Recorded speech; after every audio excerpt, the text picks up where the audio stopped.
Здравейте, вие сте с Дебелец Нюз. В момента сме в Дебелец на улица Георги Бенковски и след малко тръгваме там горе, ще ходим до върха, не знам тук дали се вижда до знамето горе, да видим какво е останало.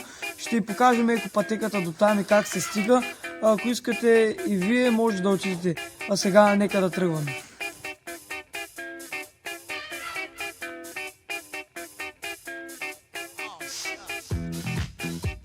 Така, времето тук е леко дъждовно. Намираме се вече откъдето започва истинската екопътека. Преди малко минахме покрай гробището, но не сме снимали, защото не е позволено и не е приятно така. Тук започва един от пътищата, който е за мотори и за АТВ-та.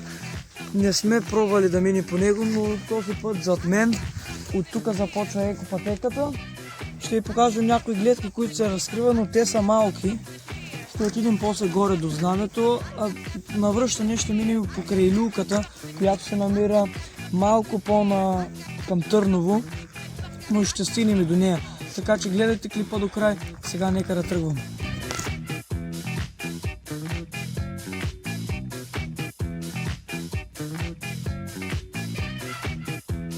Румбата се изкачва там долу. След малко ще видите и кадри от моя малкия фотоапарат. Не съм взел големия, че много тежи. И на тези кадри то зумва до 120, така че ще гледате много по-близки кадри. Вижте какво има тук. Не знам, да, палили са огън.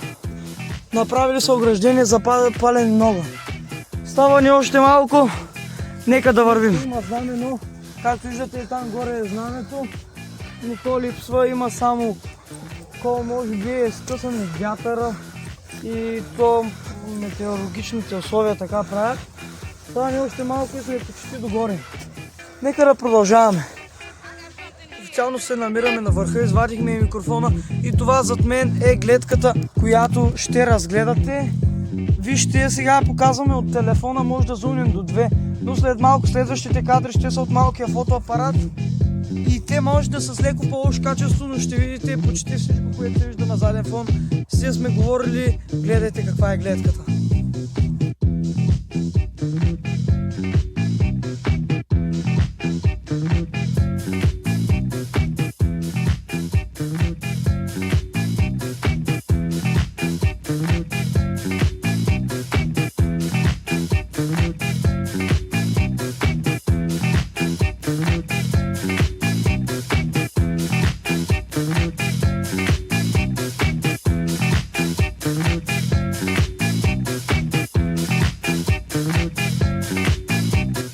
Това беше от нас за днешния епизод. Ако ви е харесал, може да ударите лайк на този клип във Facebook, да ни последвате в Instagram, в TikTok и в YouTube, където качваме и там видеа.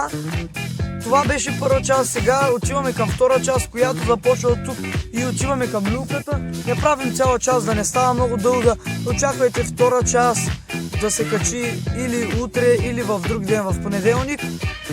Ако ви е харесала, както казах, ударете лайк и гледайте другата част. Чао!